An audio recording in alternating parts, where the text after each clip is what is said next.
this is really common. I'm glad someone posted this.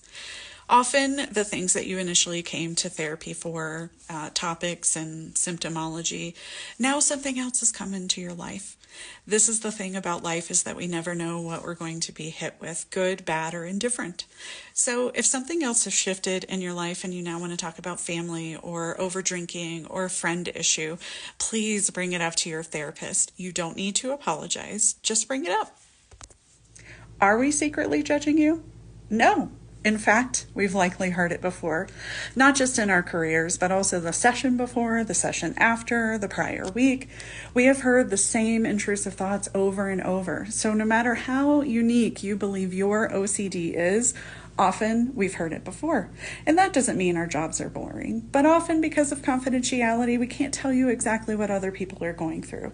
This is why it is so important to have community.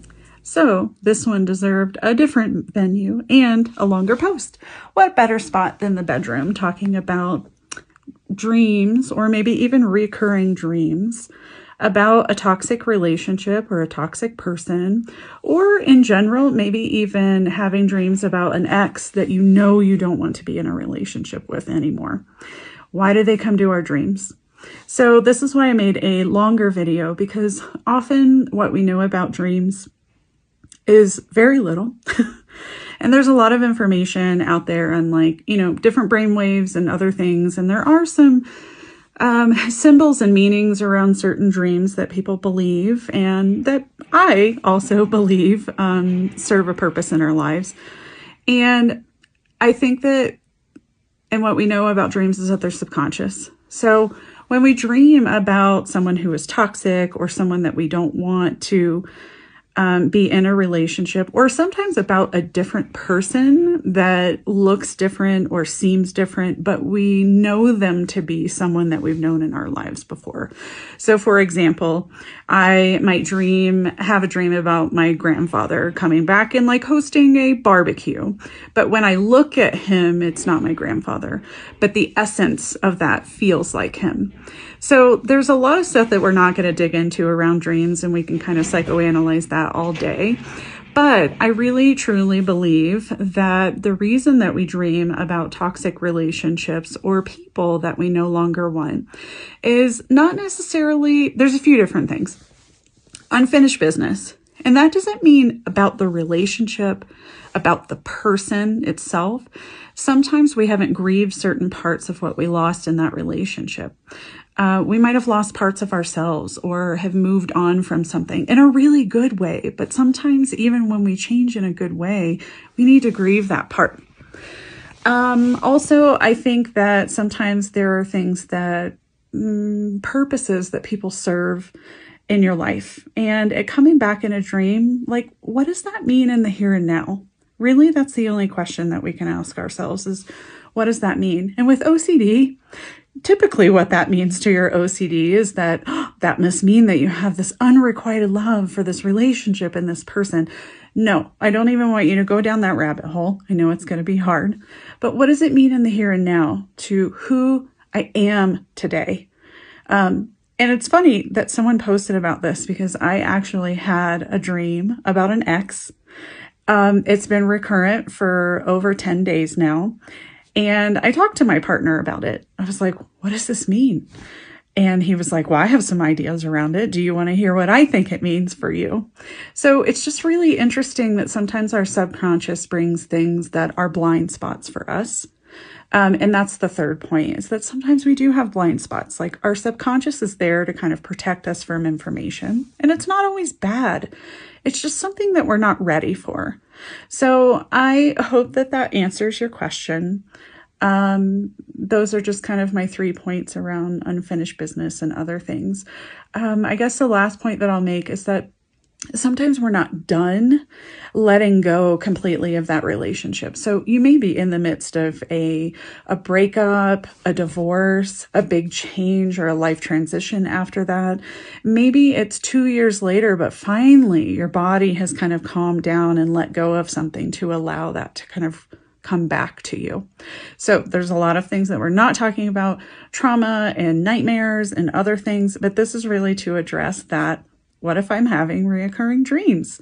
And that's something that you should also bring up in therapy. And that's the topic of our focus today. Thanks for joining me. When is a good time to end therapy between you and your therapist?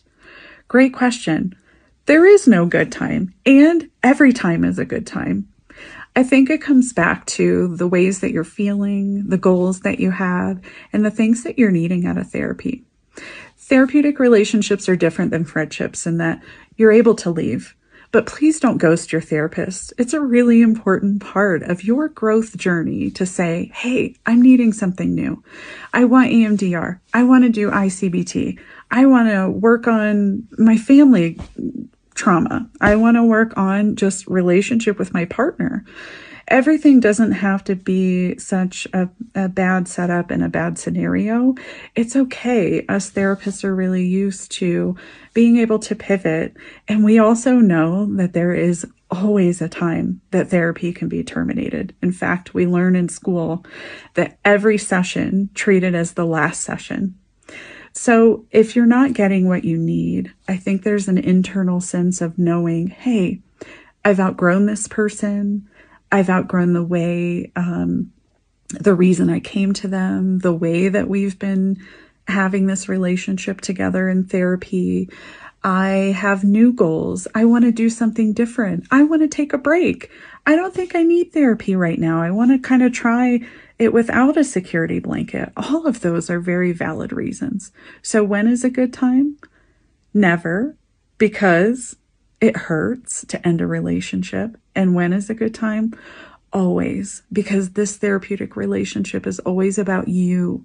You are the goal. You are the benefactor of the change and shift. And if you're identifying that you might need to move on, it's okay to talk about that. I hope that you have a good conversation with your therapist. You'll have some really great questions today. We had another question come up about how to bring up difficult topics to your therapist. And I just posted about how to know when it's time to leave or change or quit therapy. So I think this one is more about the method of how you bring things up. And because we're therapists, there's a lot of flexibility and there's a huge continuum of how you can do things like this. Not every therapist has a text message or, the capability of doing that. So we're really looking at kind of like ability to be vulnerable and ability to, air quotes, cause conflict. Because for people who are people pleasers or have avoidance of just kind of causing any conflict, bringing something up for themselves is like rude, right? It's not actually rude, but it's rude in our mind and in the belief systems that we have. So you have to think about who you are and what would be the most comfortable way for you to disclose that information. And I'm going to use the word disclosure because often it's really hard to say, I want to break up. When you can leave a note, you can send a text message. And of course, each of these have their own consequences. But it's really, really up to you and whatever helps you feel comfortable.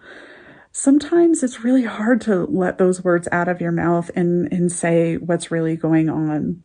So I think it's important to have other modalities. So we're talking about text message, email, phone message.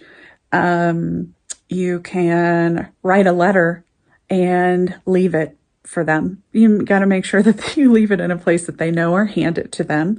I'd like for you to read this and I'd like to talk about it next session, and it's going to be really difficult for me. Hey, did you get my text message about what I sent to you?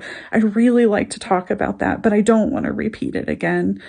There's all kinds of continuums in how we can disclose that information and really have a meaningful conversation. And these things range from, I need to tell you something about me. I need to tell you something about what's happened to me, or I have a secret that I've been holding on to, or I have this shame and embarrassment. It could be around like sex, drugs, rock and roll, the whole thing. And I'm just kind of like ad-libbing that because I don't want to expose any of you all to other people's hurts and traumas, but they are really difficult.